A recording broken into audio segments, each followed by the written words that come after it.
Voilà, donc nous arrivons aujourd'hui particulièrement à un message, je dirais, des plus intéressants. Pourquoi? Parce que nous allons nous poser la question, dans la parole de Dieu, quel est le personnage principal? Est-ce Moïse? Est-ce Abraham? Est-ce l'apôtre Paul?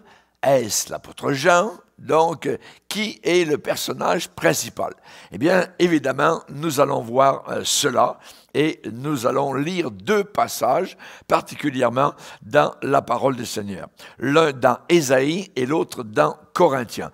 Alors, nous allons tout d'abord lire dans Ésaïe, chapitre 53. Donc, c'est le grand chapitre messianique sur le Seigneur Jésus. Donc, le personnage principal de toute la Bible, depuis la Genèse jusqu'à la fin de l'Apocalypse, c'est le Seigneur Jésus-Christ. Nous allons relire donc dans Ésaïe 53, mais nous allons prendre un peu en avant, donc en amont sur le chapitre 52 à partir du verset 13. Voilà ce qui est prophétisé sur la personne et l'œuvre donc du serviteur de l'Éternel par excellence, celui qui allait venir, le Messie. Voici, verset 13, Ésaïe 52, 13, « Voici mon serviteur prospérera, il montera, il s'élèvera bien haut, de même qu'il a été pour plusieurs un sujet d'effroi, tant son visage était défiguré, tant son aspect différait de celui des fils de l'homme. De même, il sera pour beaucoup de gens un sujet de joie. Devant lui, des rois fermeront la bouche, car ils verront ce qui ne leur avait point été raconté. Ils apprendront ce qu'ils n'avaient point entendu. Qui a cru? Et là, nous entrons dans le fameux chapitre 53 donc d'Ésaïe.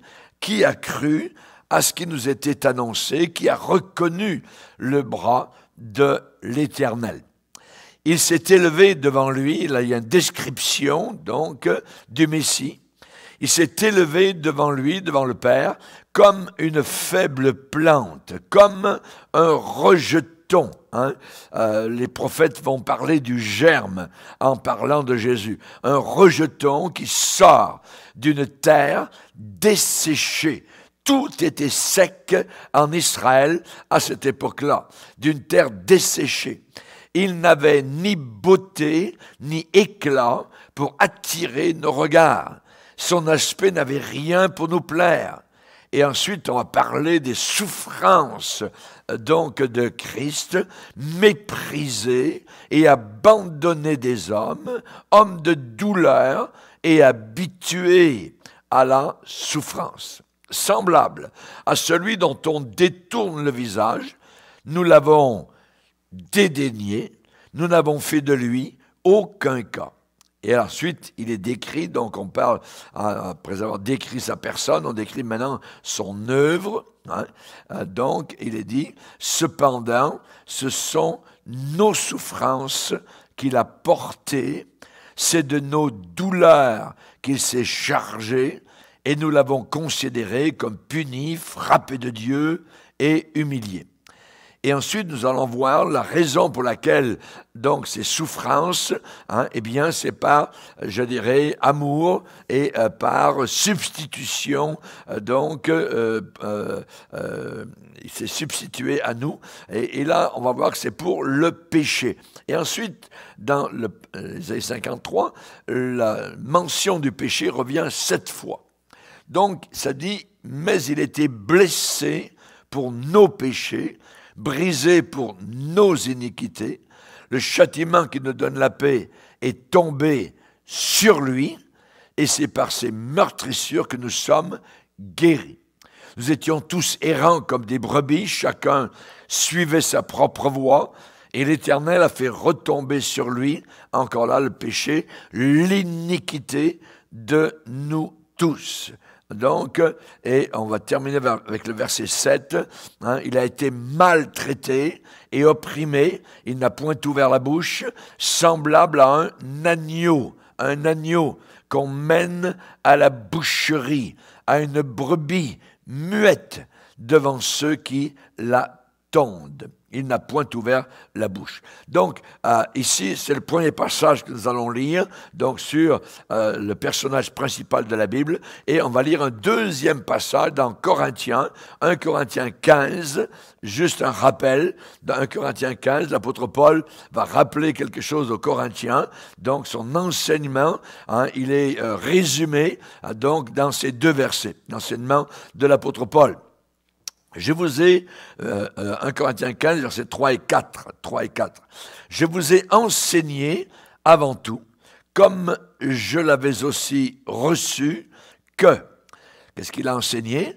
Que Christ est mort pour nos péchés. Et notez ces trois petits mots qui suivent tout le temps, qui sont très importants, selon les Écritures. Les Écritures.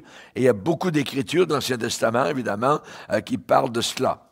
Christ est mort pour nos péchés selon les Écritures, selon ce que prédisaient donc les Écritures de l'Ancien Testament. Qu'il a été enseveli et qu'il est ressuscité le troisième jour, encore, selon les Écritures. Voilà, donc on va s'arrêter là dans la lecture de notre enseignement aujourd'hui. Donc on va demander au Seigneur de bénir évidemment la réflexion de nos cœurs. C'est un message très important qui est centré, littéralement très centré, très précis, donc sur ce fameux personnage principal de toute la parole de Dieu. Seigneur, nous te bénissons et combien nous sommes heureux, Seigneur, de savoir que tu es présent dans nos cœurs, dans nos vies, au milieu de l'Église, au milieu de tes enfants, ceux qui désirent étudier, s'approfondir dans la connaissance de ta personne glorieuse. Aide-nous, Seigneur, à te connaître, à mieux te connaître, pour mieux te faire connaître. Dans le nom puissant de Jésus, nous te le demandons. Amen. Et tout le peuple dit Amen. Amen. Gloire à Dieu. Que Dieu soit béni. Alléluia. Donc, nous sommes là avec ce personnage principal. Donc, toute la prophétie, je dirais, biblique, eh bien, est un témoignage rendu glorieusement à Jésus. C'est vraiment lui qui, vers qui convergent toutes les prédictions, toutes les annonces, toutes les prophéties donc, qui ont été faites dans l'Ancien Testament. Et quand Paul parle aux Corinthiens selon les Écritures, ce sont toujours les Écritures de l'Ancien Testament. Donc, parce qu'à cette époque-là, le Nouveau Testament n'était pas encore écrit donc dans sa totalité. Et c'est la raison pour laquelle, quand on parle des Écritures, Jésus devait mourir selon les Écritures, il devait être trahi selon les Écritures, nous allons le voir évidemment, donc c'est toujours les Écritures de l'Ancien Testament, donc les prophéties, les prophètes de l'Ancien Testament qui prédisaient la venue du Messie, la venue du Sauveur. Donc Jésus lui-même l'a déclaré, donc lorsque ses disciples étaient réunis et Jésus était ressuscité, il a mangé avec eux, il a demandé s'ils avaient quelque chose à manger. Ils en avaient, il y avait du pain, il y avait des poissons. Donc, et parce que ils étaient là avec des yeux, je dirais, doublés. Ils regardaient Jésus parce qu'ils l'avaient vu cloué sur la croix. Donc, le sang, tout ça. Et maintenant, il est là vivant, de nouveau. Donc, ça, évidemment, ce n'est jamais arrivé, évidemment, ici-bas sur cette terre. Donc, dans le sens d'une résurrection éternelle, à ne plus mourir. Jésus ne peut plus mourir maintenant. S'il a eu des résurrections, je dirais, d'établies quelques-unes dans l'Ancien Testament, et Jésus a ressuscité certaines personnes, ces gens sont morts de nouveau. voyez, donc, parce il est réservé aux hommes de mourir, donc, et ensuite, évidemment, d'aller vers l'éternité. Mais Jésus, dans sa résurrection, il est comme les prémices, donc, de notre résurrection à nous, où nous allons vivre pour toute l'éternité. Donc, là, les disciples ont écouté ce que Jésus-Christ leur disait après sa résurrection. Et dans Luc 24, verset 27, il est dit que Jésus, commençant par Moïse, c'est-à-dire les 5 premiers livres de la Bible, le Pentateuque, commençant par Moïse, et par tous les prophètes, il leur expliqua, il leur donna l'explication dans toutes les Écritures au sujet de ce qui le concernait, ce qui était donc à son sujet. Donc ça veut dire qu'on trouve Jésus quelque part chez Moïse, dans le Pentateuque, puisque Jésus a expliqué. J'aurais aimé être là, évidemment, pour entendre cette explication merveilleuse, évidemment, de Jésus. Imaginez les disciples étant là devant Jésus, à ses pieds, et Jésus expliquant sa personne dans les Écritures, dans Moïse et dans tous les prophètes. Donc, Jésus a certainement parlé d'Ésaïe, il a certainement parlé d'Ésaïe 53, il a parlé donc de Ézéchiel, il a parlé d'Amos, il a parlé de Zacharie, tout ça. Il a certainement parlé de David, le psaume 22, ainsi de suite. C'était moi, voilà, il a dû leur expliquer ces choses-là. L'Ancien Testament nous montre et nous prédit, donc, quoi? Nous prédit la première venue de Jésus, quand il est venu sur la terre, et sa deuxième, parce qu'il va maintenant revenir. Donc l'Ancien Testament nous montre et nous prédit la première et la deuxième venue de Jésus. Et le Nouveau Testament, eh bien, il décrit, c'est plus la prédiction, ça décrit maintenant la première venue, donc, à Bethléem. Ensuite, le Nouveau Testament nous décrit la croix, nous décrit la crucifixion, nous décrit la résurrection de Jésus et son ascension dans le ciel. Voyez? Et plus que cela, le Nouveau Testament va diriger nos regards vers la deuxième venue de Jésus qui n'est pas encore donc arrivée. Voyez, nous on l'attend, et le Nouveau Testament donc dirige nos regards vers cette glorieuse venue du Seigneur Jésus-Christ. Alors, ça commence où? Où est-ce que ça commence tout cela? Eh bien, tout cela commence avec les premières pages de la Bible, dans Genèse, au chapitre 3, verset 15, lorsque le Seigneur a parlé à Satan et a dit, je vais faire quelque chose, je vais mettre inimitié entre toi et la femme, entre ta postérité et sa postérité. Et là, ce mot, sa postérité, c'est Jésus-Christ. Et ensuite, le Seigneur va prédire et va dire, celle-ci, la postérité de la femme, qui est Jésus-Christ, celle-ci t'écrasera la tête. J'aime ça. Amen. Alors, ça s'est passé au calvaire, à la croix, où le serpent a été écrasé dans sa tête. Alléluia. Donc, c'est un vaincu. C'est un vaincu qui essaie actuellement encore de nous faire croire qu'il est vainqueur. Alléluia. Comme les armées donc de Hitler étaient vaincues le moment où il y a eu le débarquement donc des Alliés, tout cela en Europe, c'était fini pour les SS, les Allemands et ainsi de suite. Donc, mais ils ont fait croire qu'ils étaient encore là des vainqueurs. Vous voyez qu'ils allaient continuer. Les armées ont avancé jusqu'à Berlin, ainsi de suite. Et ça a été la chute, évidemment, donc, du Troisième Reich. Et Satan, il essaie de nous faire croire aussi, donc, qu'il est vaincu, qu'il est vainqueur. Mais notre allié, amen, n'a pas débarqué en Normandie, mais notre allié a débarqué, donc, à Bethléem, et il a vaincu à la croix du Calvaire dans la bataille. Ça n'a pas été la bataille de la Normandie, ça n'a pas été, donc, la la bataille, je dirais, des Ardennes ou quoi que ce soit, ça a été la bataille du Calvaire, la plus grande bataille au monde, hein, où la tête du serpent a été écrasée comme prédit. Voyez, et c'est toujours cette expression qui est importante dans la parole de Dieu, selon les Écritures. Ces trois mots, hein, on va le voir, hein, c'est très important, parce que l'Écriture doit absolument et résolument se réaliser, s'accomplir. Voyez, donc celle-ci t'écrasera la tête. Qui, celle-ci? La postérité de la femme. La postérité de la femme, c'est Jésus-Christ. Voyez, c'est Jésus-Christ. Hein, L'Église catholique essaie de nous faire croire que c'est Marie. On voit parfois des images où Marie est sur la planète Terre, hein, sur un globe terrestre, avec un serpent sous ses pieds. Hein, absolument pas. Hein, Marie n'a rien fait pour écraser le serpent. C'est Jésus-Christ, la postérité de la femme. C'est pas la femme qui a écrasé la tête du serpent, c'est la postérité de la femme, hein, qui est Jésus-Christ.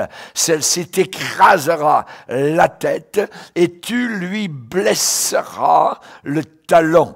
Il a été blessé pour nos péchés. Rappelons-nous Ésaïe 53. Donc, hein, il y a toute une différence entre être écrasé et être blessé. Amen.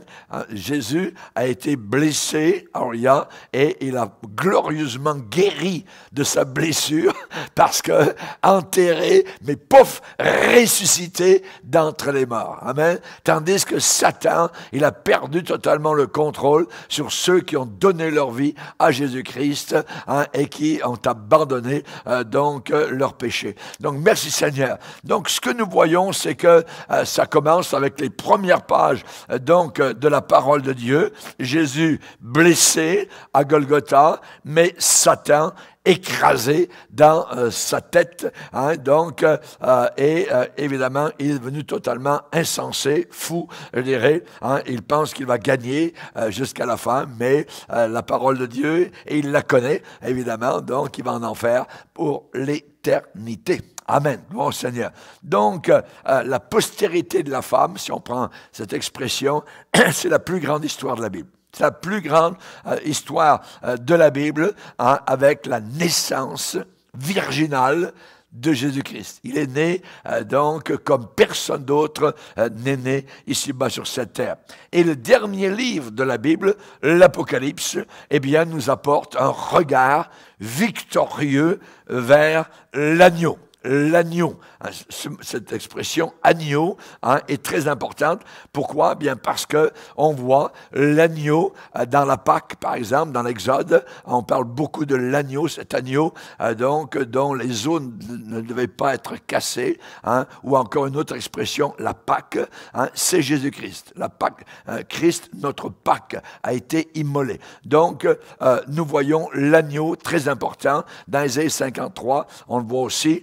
Donc, il était emmené à la boucherie comme une brebis muette devant ceux qui la tondent, semblable à un agneau qu'on mène à la boucherie, à une brebis muette. Jésus n'a pas dit aucun mot parce qu'il a pris notre culpabilité. Un coupable n'a rien répliqué.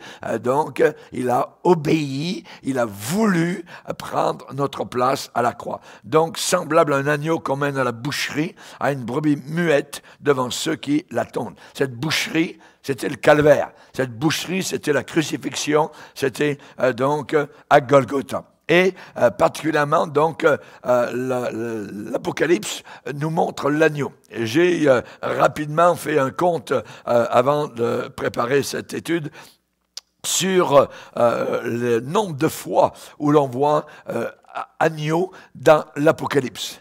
Eh bien, c'est quelque chose d'assez particulier.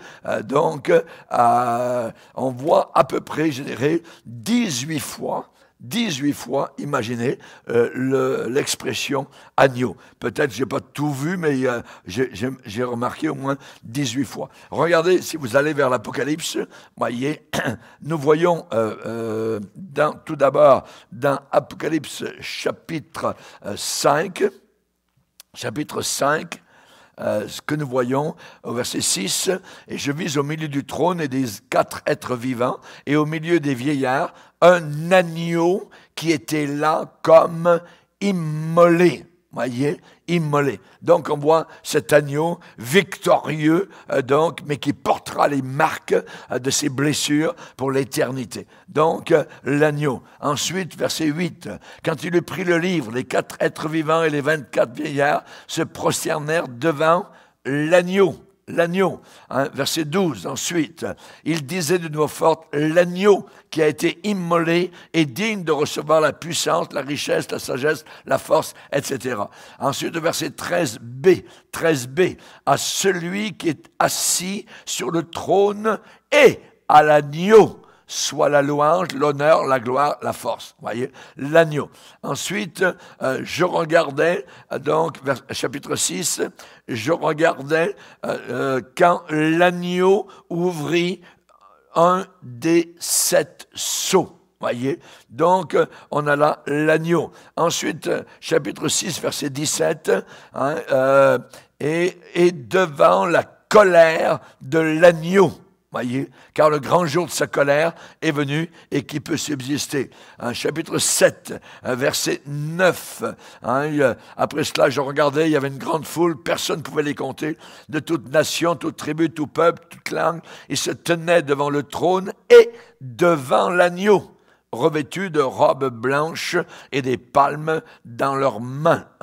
Et ils criaient d'une voix forte en disant, « Le salut est à notre Dieu qui est assis sur le trône et à l'agneau. » Verset 15, voyez, même 14. Je lui dis, mon Seigneur, tu le sais. Et il me dit, ce sont ceux qui viennent de la grande tribulation. Ils ont lavé leurs robes et ils ont blanchi dans le sang de l'agneau. Verset 17, car l'agneau qui est au milieu du trône les paîtra et les conduira aux sources des eaux de la vie, et Dieu essuiera toute larme de leurs yeux. Et ainsi, on a au travers de la parole de Dieu, donc de l'Apocalypse, la mention de l'agneau. Tous les habitants de la terre vont adorer la bête, l'Antichrist, ceux dont le nom n'a pas été écrit dès la fondation du monde dans le livre de l'agneau qui a été immolé, vous voyez. Donc, c'est pas n'importe quel agneau, c'est un agneau qui a été immolé, c'est le Seigneur Jésus-Christ. Ensuite, Apocalypse 19, verset 9, l'ange me dit, écris, heureux ceux qui sont appelés au festin des noces de l'agneau, de l'agneau, verset 7, 19, 7, car les noces de l'agneau sont venues et son épouse s'est préparée. C'est préparé. Donc, 21, on va aller rapidement. 21, Apocalypse 21, verset 9. Viens, je te montrerai l'épouse, la femme de l'agneau. La femme de l'agneau. Verset 22. Apocalypse 21, verset 22. Je ne vis point de temple dans la ville, car le Seigneur Dieu Tout-Puissant est son temple, ainsi que l'agneau. Ainsi que l'agneau. La ville n'a besoin ni du soleil ni de la lune pour l'éclairer, quand la gloire de Dieu l'éclaire, et l'agneau est son flambeau. Verset 27, il n'entrera chez elle, dans la Nouvelle Jérusalem, la capitale céleste, il n'entrera chez elle rien de souillé, rien de sale, ni personne qui se livre à l'abomination et au mensonge. Il n'entrera que ceux qui sont écrits dans le livre de vie de l'agneau. Et il me montre ensuite, chapitre 22, il me montra un fleuve d'eau de la vie limpide comme du cristal qui sortait du trône de Dieu et de l'agneau. Verset 3, 22, 3, il n'y aura plus d'anathème, de malédiction. Le trône de Dieu et de l'agneau sera dans la ville. Imaginez. Donc je pense qu'il y a au moins environ une vingtaine de fois, imaginez, où juste dans l'Apocalypse, on voit la victoire de l'agneau. la victoire de l'agneau. Amen. Cet agneau, dans l'Ancien Testament, décrit comme étant souffrant. Et particulièrement, donc, la victoire a été accomplie. Et on pourrait dire, c'est la fameuse histoire, finalement, d'Isaac, hein, la fameuse histoire d'Isaac en symbole sur le mont Moriah, quand le père, le vieux père Abraham, emmène Isaac, son jeune fils, donc sur la montagne pour l'immoler. Imaginez. Et le fils pose la question, parce qu'il est habitué, avec son vieux père, d'offrir des sacrifices ici et là, donc sur des autels hein, qu'ils ont bâtis. Et là, il y a un problème. Le fils se rend compte que, oui, il y a le couteau, il y a le feu pour brûler l'Holocauste, mais Isaac dit, papa, où est l'agneau? Où est l'agneau? Alléluia, quelle question merveilleuse. Et la réponse prophétique, amen, d'Abraham à son fils Isaac, Dieu se pourvoira lui-même de l'agneau. Ça veut dire que c'est Dieu lui-même qui va être l'agneau. Il se pourvoira lui-même va se donner. C'est une parole merveilleuse, une parole prophétique. Donc, hein, nous avons dans cette histoire d'Isaac un symbole, évidemment, de ce qui est arrivé à Golgotha. Mais à Golgotha, il n'y a pas eu de main qui a arrêté, je dirais, le jugement qui est tombé sur cet agneau. Hein, pourquoi? Parce qu'il devait l'accomplir en notre faveur. Merci Seigneur. Donc, le sacrifice du calvaire, hein, eh bien, c'était nécessaire pour nous sauver et c'était suffisant. Pas seulement nécessaire, mais suffisant. On n'a rien à ajouter par nos œuvres, par notre bonté personnelle, par des accomplissements qui pourraient nous faire gagner la faveur du Seigneur. Tout vient de la grâce. La grâce de Dieu, c'est un élément immérité, non mérité, qui nous est accordé de façon totalement gratuite, magnanime. Alléluia. Donc, les prophètes d'Israël, de l'Ancien Testament, les prédicateurs israélites ont identifié clairement le Messie à venir, voyez. Et l'évidence était au-delà de tout doute possible. C'était clair, voyez. Et l'apôtre Pierre déclare avec, je dirais, certitude, hein, il va dire, les prophètes, dans son épître, la première, les prophètes. Quels prophètes? Les prophètes de l'Ancien Testament. Les prophètes israélites. Hein? Pas Nostradamus, ainsi de suite. Voyez, hein? Ou les faux prophètes. Les prophètes qui ont prophétisé touchant la grâce qui vous était réservée. Hein? La grâce du salut. On fait de ce salut, ces prophètes-là, l'objet de leur recherche. Ils ont recherché ce Messie qui allait venir. Et il ajoute leurs investigations. Ça veut dire qu'ils ont investi le domaine de l'investigation.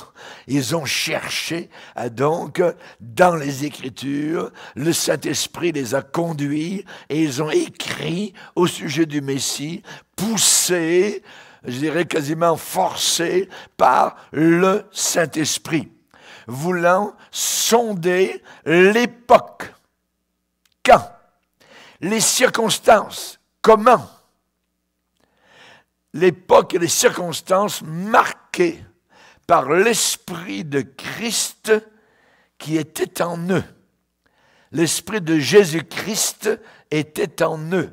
Voyez, ça veut dire que Christ était déjà vivant dans l'Ancien Testament.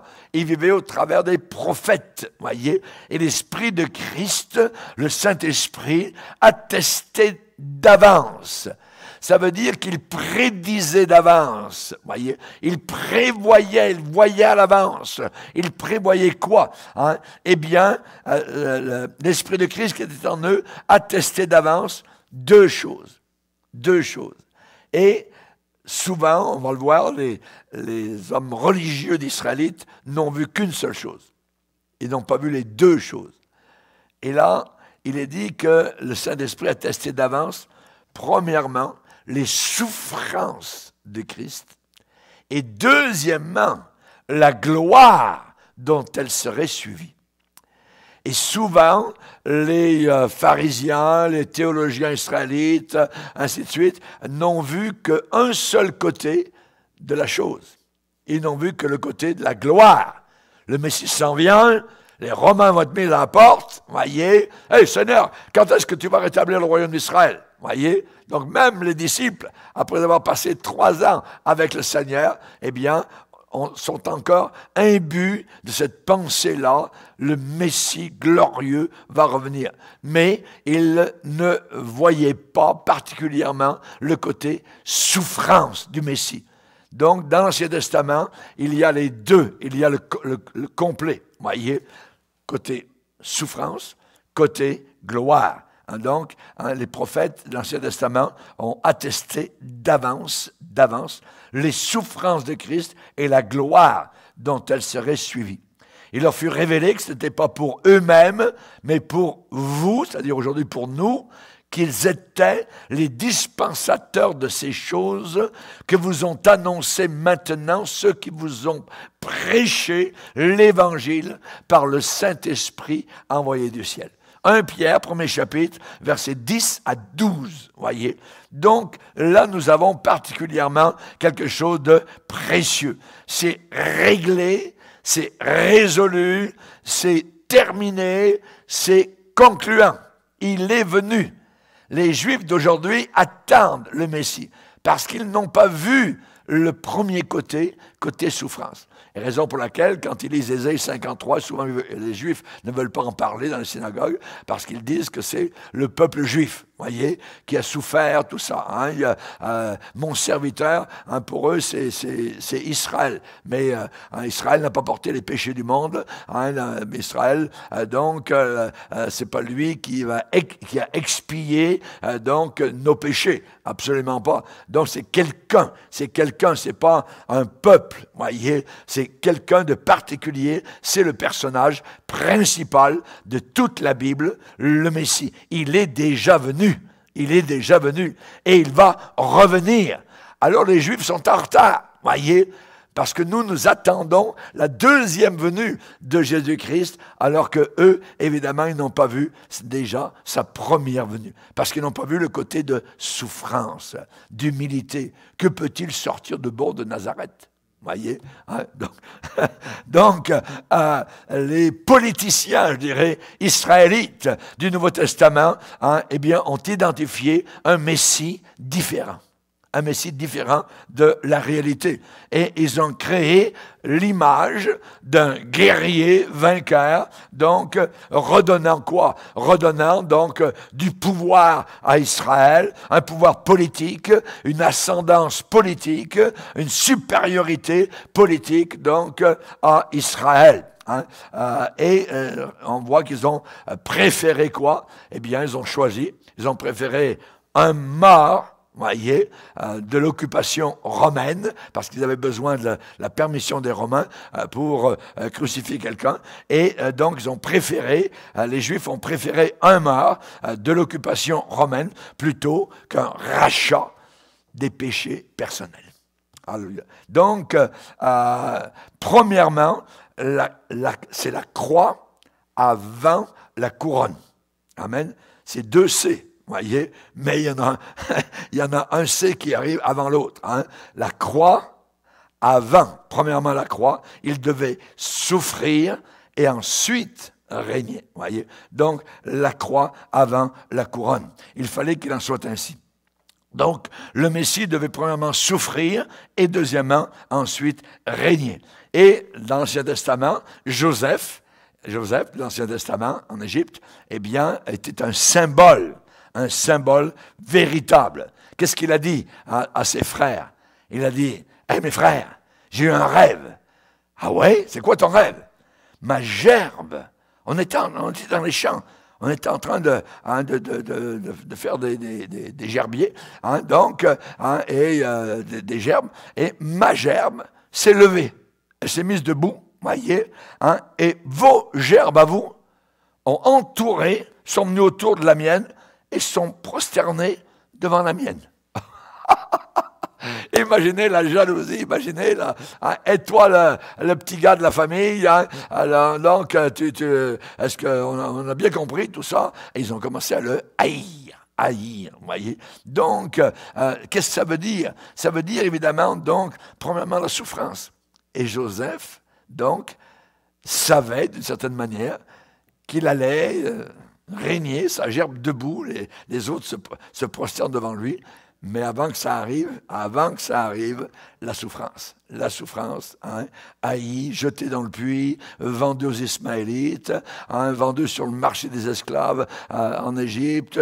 Ensuite, hein, Dieu est avec lui, hein, il est béni, tout ça. Mais la femme du patron le convoite, hein, finalement, lui résiste, hein, il s'en va dehors. La femme, elle est piquée au vif et elle dit donc le jeune homme a voulu la violer. Et donc, il se retrouve en prison. Hein, c'est pas une gerbe qui est vraiment debout. Hein? Il est vraiment cassé, il est brisé, il est blessé. Donc, et Joseph, du soir au lendemain, de prison, va sortir et va s'élever donc au trône de l'Égypte. Hein? Exactement tel que Dieu lui avait révélé, hein, quand il était adolescent. Et donc, c'est un peu un symbole, je dirais, de Jésus qui devait souffrir avant de régner. Souffrir avant de régner. David aussi, hein, il est jeune homme, hein, on lui verse de l'huile sur la tête, l'huile d'onction. Samuel est là, le grand prophète, et donc lui dit, hein, tu vas être roi, le prochain roi d'Israël, après le roi Saül. Est-ce que ça va arriver demain, la semaine prochaine? Avant cela, évidemment, David a dû vivre dans les cavernes, a dû fuir, proche de la mort, ainsi de suite. C'était des problèmes partout. Donc, mais un beau jour, tiens, il s'est retrouvé sur le trône d'Israël. Donc, c'est toujours le côté souffrance avant le règne.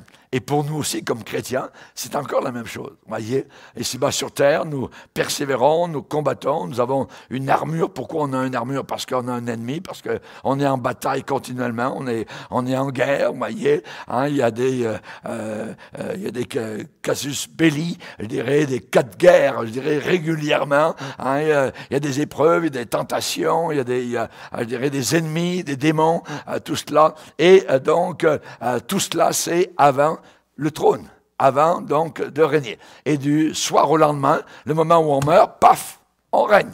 Alléluia, gloire au Seigneur, c'est merveilleux. Donc, mais en attendant sur la terre, il faut passer au travers du moulinet. Je dirais la moulinette, parfois, qui est assez vive, hein, ça peut faire mal, mais le Seigneur connaît, je dirais, le dosage de nos épreuves. Alléluia. Et là, ce que nous voyons, évidemment, donc, c'est que Ésaïe 53, ce grand chapitre, eh bien, nous montre le plan du salut qui a été prophétisé, imaginez, adéquatement. Environ 700 ans avant que cela n'arrive. Donc, ça veut dire que le Saint-Esprit connaît à l'avance, hein, pour Dieu, un jour, c'est comme 1000 ans, et 1000 ans sont comme un seul jour. Donc, le temps, évidemment, n'a pas beaucoup d'importance vis-à-vis du Seigneur. Il connaît à l'avance, hein, et très longtemps, je dirais à l'avance, ce qui va arriver. Et là, ce que nous avons, évidemment, donc, c'est un des prophètes, par exemple, Zacharie, dans l'Ancien Testament. Zacharie va parler du Messie. Il va parler, il va dire, au chapitre 6 et au verset 12, chapitre 6 hein, et au verset 12, il va dire, qu'est-ce qu'il va dire? Particulièrement, voici, hein, tu lui diras ainsi par l'Éternel des armées, voici un homme dont le nom est Germe, germera dans son lieu et bâtira, c'est un bâtisseur, hein, je bâtirai mon église, hein, et bâtira le temple de l'Éternel, il bâtira le temple de l'Éternel, il portera, ensuite il est décrit, hein, on vient de parler de ce qu'il va faire, maintenant on va parler de ce qu'il est, il portera les insignes de la majesté, il s'assiera et dominera sur son trône. Donc c'est un roi, il est roi, il va être roi. Et il sera sacrificateur sur son trône. Alléluia. Donc, évidemment, ici c'est une prophétie merveilleuse par rapport à Jésus dans son rôle de roi et de souverain sacrificateur. Hein, c'est juste un exemple, voyez. Donc, le Messie est premièrement intercesseur, sacrificateur, voyez, et ensuite roi. Un roi, ça veut dire qu'il va gouverner. Donc, cet ordre des choses est fixé, je dirais, dans chaque ombre de l'Ancien Testament, mais accompli, réalisé dans le Nouveau Testament. Donc, Jésus est identifié. Il est très facilement identifié dans l'Ancien Testament de façon positive. Et l'Ancien Testament apporte beaucoup de checkpoints, de points de vérification, de verrouillage par rapport donc à la personne du Seigneur Jésus. Et je dirais que si quelqu'un d'autre avait voulu prendre la place de Jésus, eh bien ça aurait été un imposteur. Un imposteur, un séducteur. Pourquoi? Parce qu'un imposteur n'aurait pas pu survivre, voyez, passer au travers de toutes les prophéties et ressusciter donc ensuite, donc selon les Écritures. Ces trois mots-là sont importants. Selon les Écritures. Les Écritures doivent absolument se réaliser. Jésus a dit qu'il n'y a même pas un iota ou un trait de lettre qui passera. Ce qui veut dire que ce sont les Écritures qui indiquent le déroulement des choses ici-bas sur Terre. Hein. Vous avez des populations de la planète Terre, vous avez des événements de la fin des temps et surtout vis-à-vis de ce qui devait arriver au Messie, comment il se présenterait. Donc, quel homme, on va dire, quel homme aurait pu arranger les événements qui auraient conduit une personne vers sa mort? Vous voyez les événements donc, qui sont arrivés à Jésus. Hein, donc, à partir de naître d'une jeune fille vierge, voyez, jusqu'à mourir sur une croix, ensuite être enterré et ressuscité. Qui a pu faire ça à part Jésus? Voyez, parce que c'était prédit dans les Écritures de l'Ancien Testament. Donc, ces événements allaient impliquer tellement de personnes au travers de son arrestation et au travers de sa crucifixion. Alors, on va voir quelques-uns des points de vérification qui sont très, très importants. Par exemple, l'Ancien Testament déclarait qu'il allait être trahi par un ami. Le Messie allait être trahi par un ami. Par exemple, au psaume 41, verset 10, psaume 41, verset 10, il est écrit « Celui-là même avec qui j'étais en paix, qui avait ma confiance et qui mangeait mon pain, lève le talon contre moi. » Ici, on parle de Judas. C'est Judas qui a été prédit. Pasteur, mais comment pouvez-vous dire une telle chose? Vous voyez, c'est David qui a écrit cela. Et il a été trahi par quelqu'un, par un de ses amis. Oui, c'est vrai.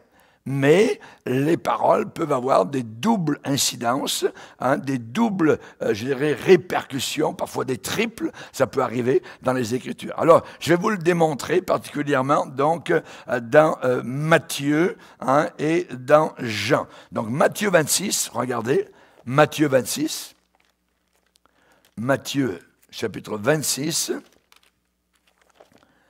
Matthieu 26, ici c'est ça, donc verset 46. Au verset 46, 26, voilà, 26, 46. Levez-vous, allons, voici celui qui me livre s'approche. Comme il parlait encore, voici Judas, l'un des 12, arriva, et avec lui une foule nombreuse, armée d'épées et de bâtons, envoyée par les principaux sacrificateurs et par les anciens du peuple. Celui qui le livrait leur avait donné ce signe, celui que je baiserai, que j'embrasserai, c'est lui. Saisissez-le. Aussitôt, s'approchant de Jésus, il dit « Salut, Rabbi !» et il l'embrassa.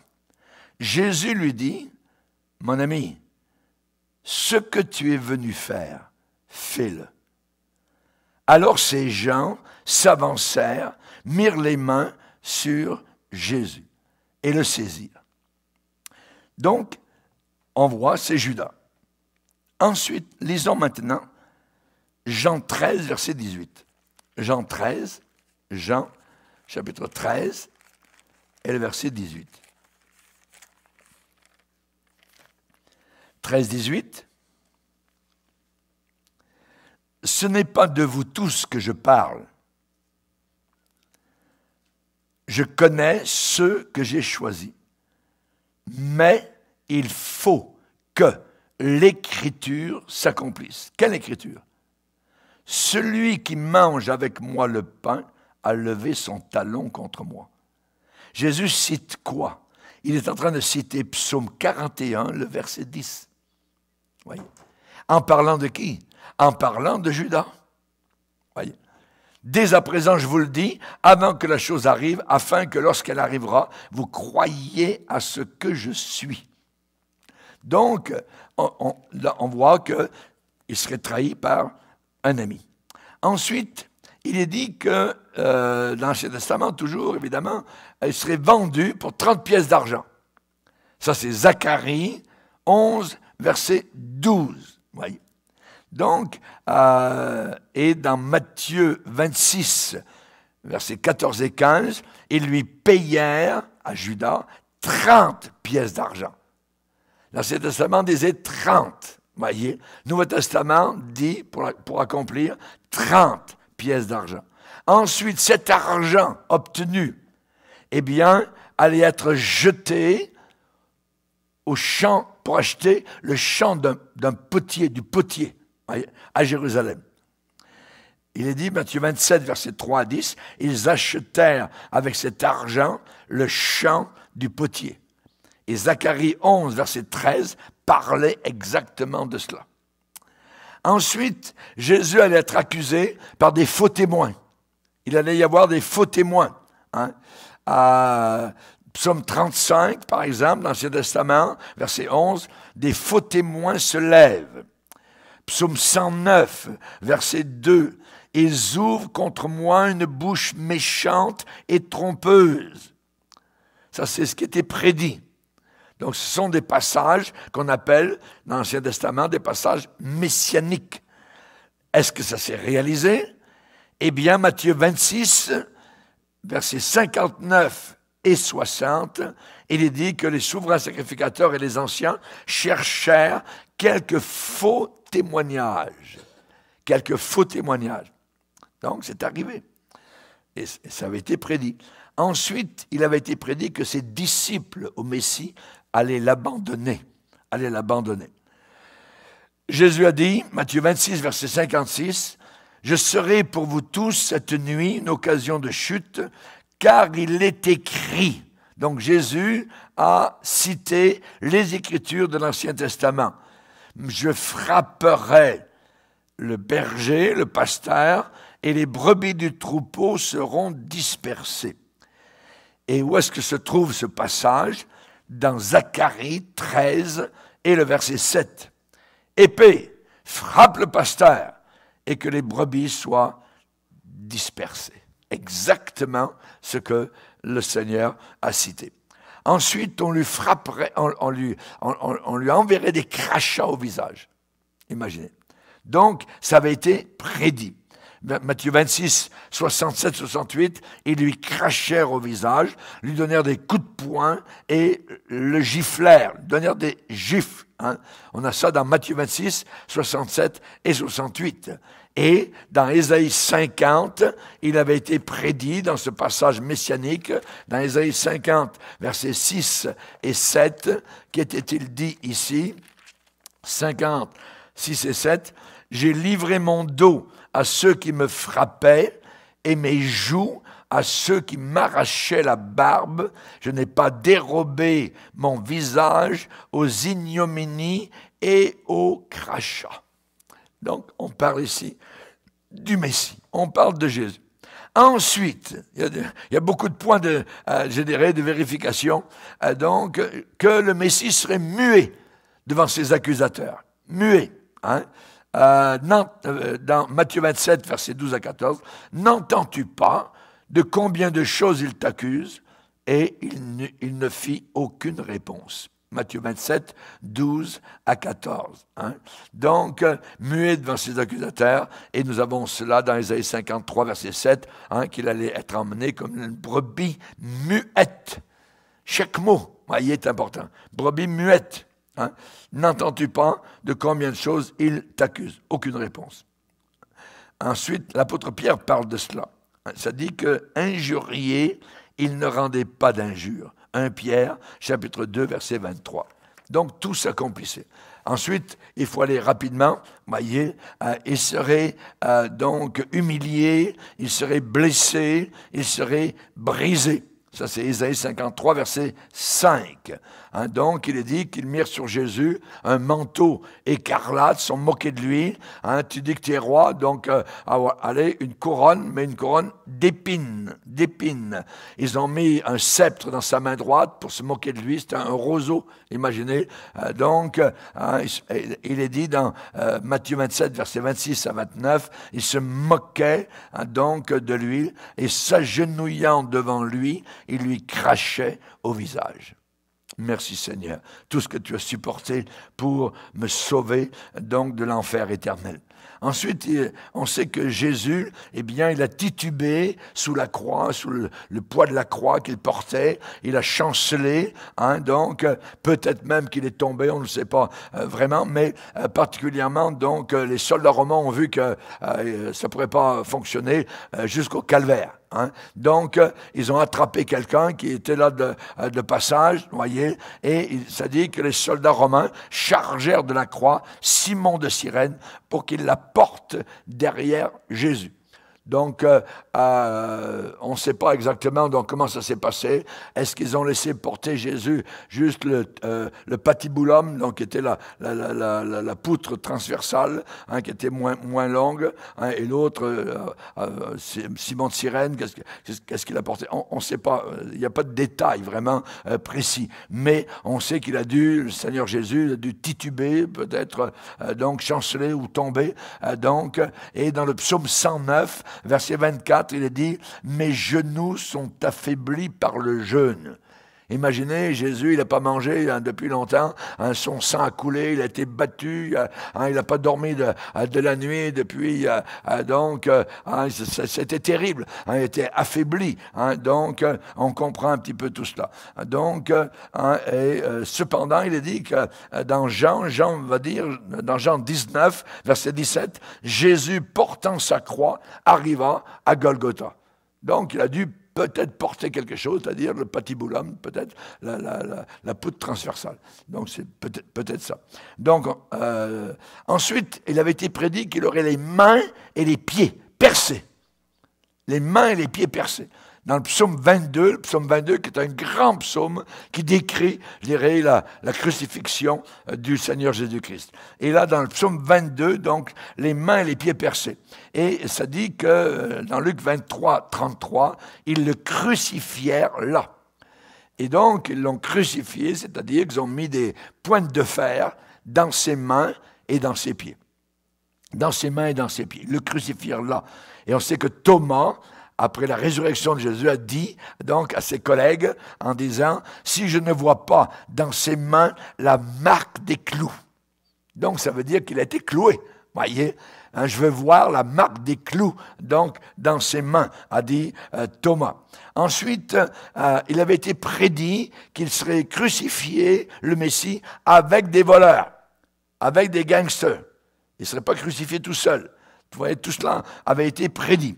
Et c'est ce qui est arrivé. Hein, pourquoi? Parce que d'un côté, il y avait deux gangsters, l'un qui s'est repenti, l'autre qui ne s'est pas repenti. Hein, on connaît le texte.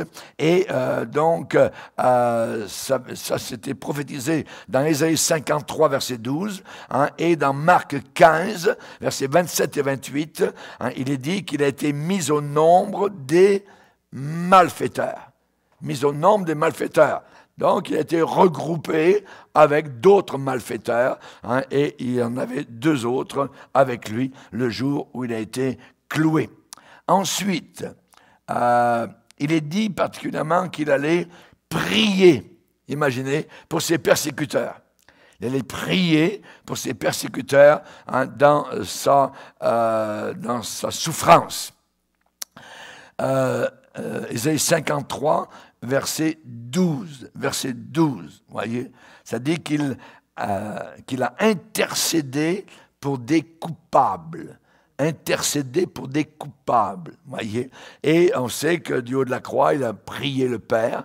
Père, pardonne-leur, car ils ne savent pas ce qu'ils font. Exactement, il a accompli les Écritures de l'Ancien Testament. Oui. Dans le psaume, particulièrement 109, verset 4, hein, il est dit « Je les aime, hein, et ils sont mes adversaires. Et moi, j'ai recours à la prière. Et moi, j'ai recours à la prière. Père, pardonne-leur. » Voyez. Donc, n'oubliez pas, hein, que l'apôtre Paul dit « Je vous ai enseigné que Jésus est mort selon les Écritures. » Donc, il fallait que toutes les Écritures se réalisent. On va aller maintenant rapidement, donc, hein, parce que le temps nous manque. Hein, donc, même le hochement des gens, hein, les mentons, les gens ont fait ça, voyez, en regardant Jésus. Même ça, voyez, c'est réalisé. Hein.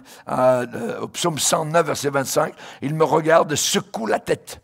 Secoue la tête. Hein, secoue la tête. Psaume 22, verset 7, ils ouvrent la bouche et secouent la tête. Secoue la tête. Hein. Et là, particulièrement, Matthieu 27, 39, les passants, l'injuriés, secouant la tête. Exactement, c'est pour montrer la précision. Voyez, même si je fais un pléonasme, la précision exacte, voyez, une précision est toujours exacte, voyez, mais la précision, je dirais, infinie des Écritures, hein, qui se sont réalisées donc en l'espace de quelques heures à la croix du Calvaire. Et particulièrement, les gens aussi l'avaient été prédiqués, les gens le ridiculiseraient.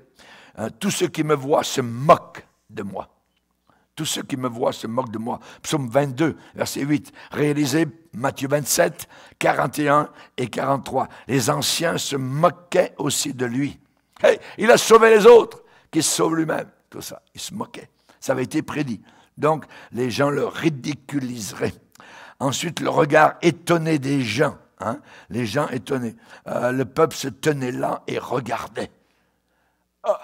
Il regardait dans l'étonnement.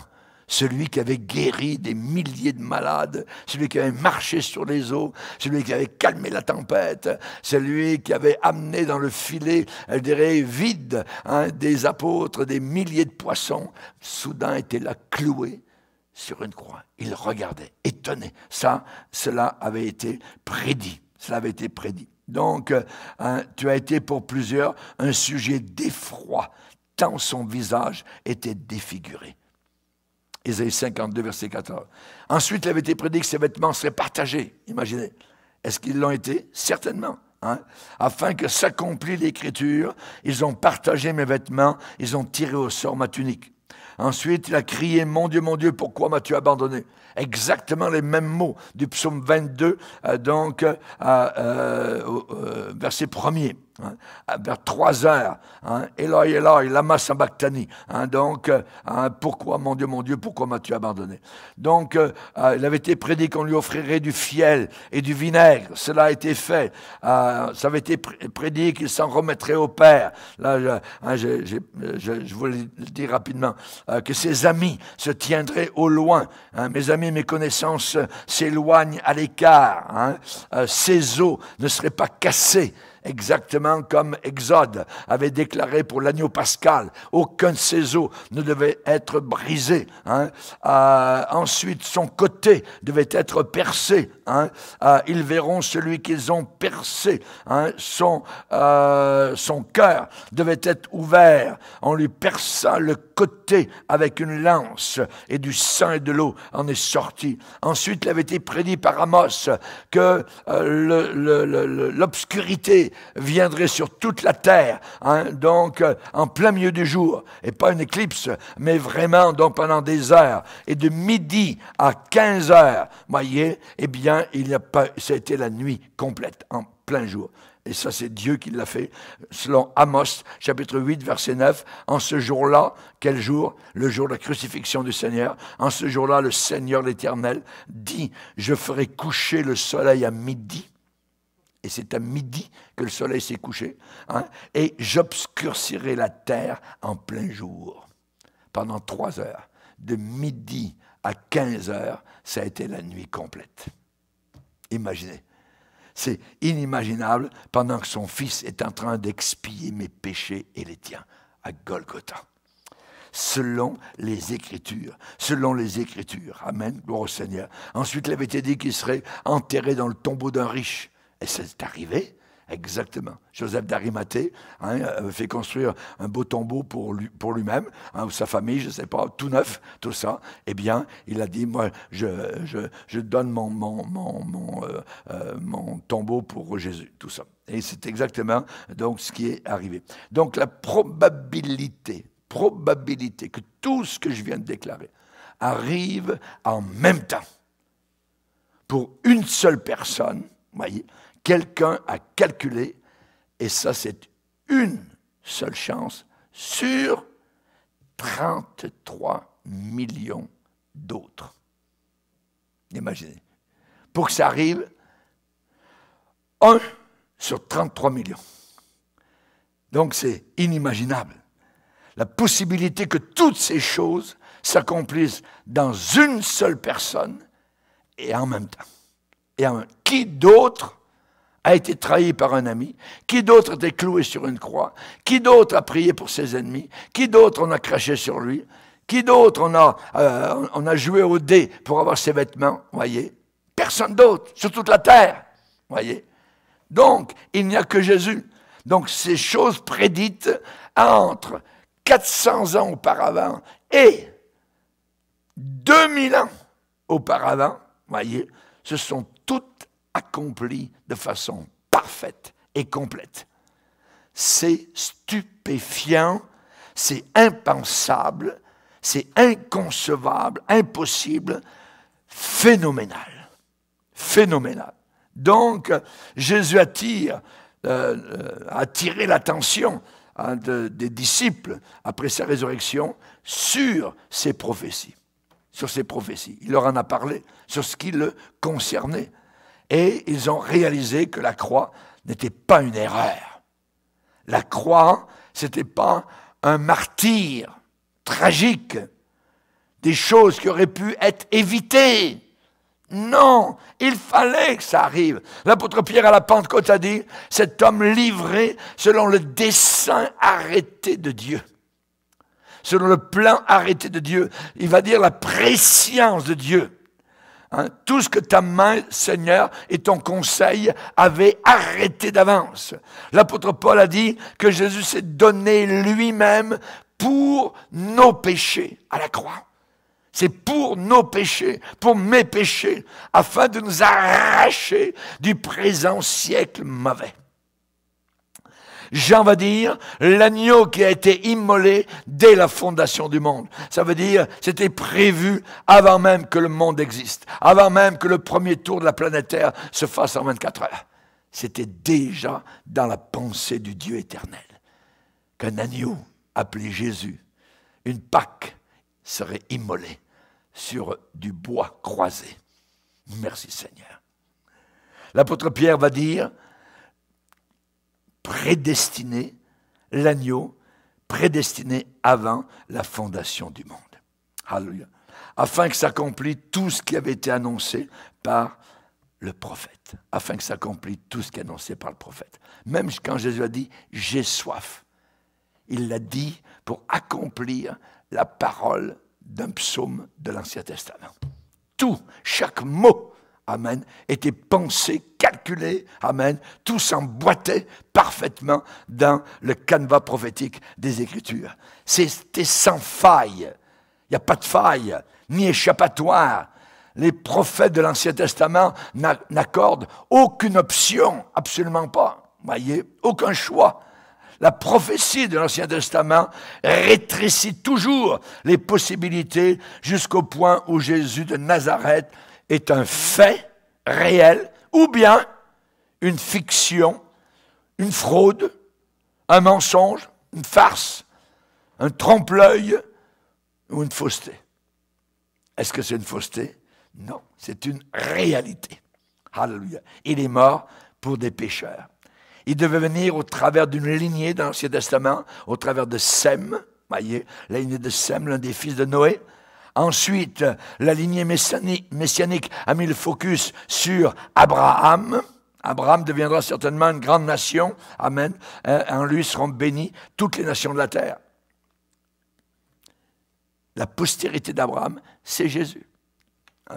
Ensuite, la sélection s'est dirigée vers une tribu du peuple d'Israël, Juda. Le sceptre royal ne s'éloignera pas de Juda. Puis l'indicateur de sélection s'est dirigé vers un homme mis à part, choisi, je dirais, par ségrégation, appelé David. David. Jésus, il est le fils de David, fils d'Abraham, dans la généalogie de Matthieu, 1er chapitre. Dans Ésaïe 11, verset 1er, un rameau sortira du tronc de David. Alléluia. Il y a encore plus de détails, évidemment. Il devait naître d'une vierge, voyez. Ensuite, il devait naître à pas n'importe quel endroit, pas à Jérusalem, pas à Nazareth, pas en Égypte. Il devait naître à Bethléem.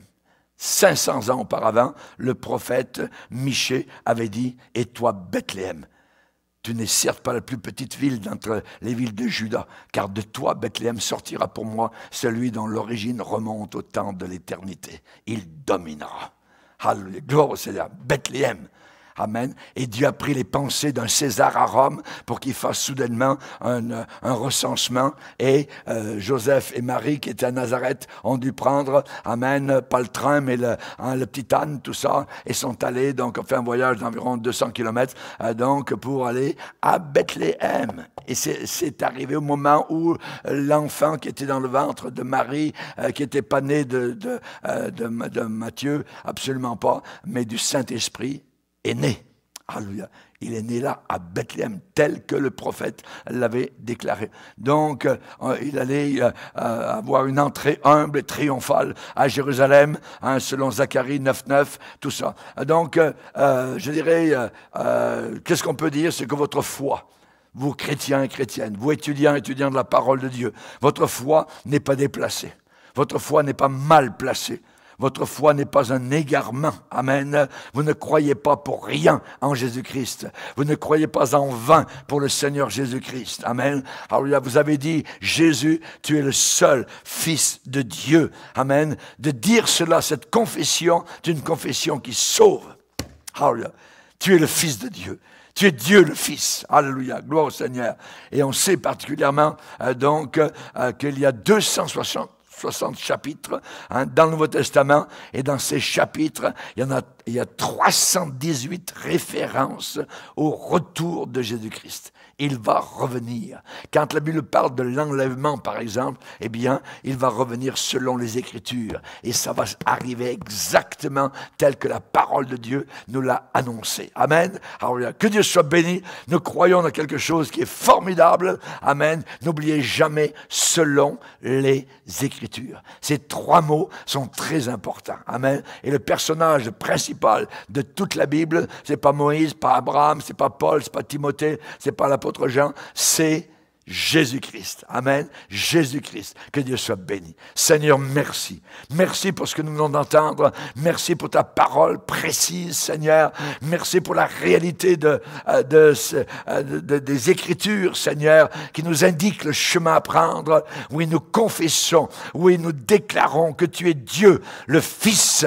Alléluia. Et comme tu l'as dit à certaines personnes, quand tu étais sur la terre, si vous ne croyez pas ce que je suis, vous périrez tous de façon égale. Nous te bénissons, Seigneur, de ce que maintenant nous vivrons, nous les croyants, de façon égale dans le ciel, parce que nous croyons ce que tu es, et nous le disons hautement et clairement. Tu es Dieu le Fils, tu es notre Sauveur, tu es le Messie que l'Ancien Testament annonçait et qui est venu, et nous voyons ta venue dans le Nouveau Testament, et nous attendons ton retour, Seigneur, car tu as dit, je reviendrai, et je vous emmènerai là où je suis. À toi soit toute la gloire, au nom puissant et merveilleux de Jésus. Amen. Et tous les étudiants disent Amen. Amen. Alléluia. Gloire à Dieu. Que Dieu soit béni.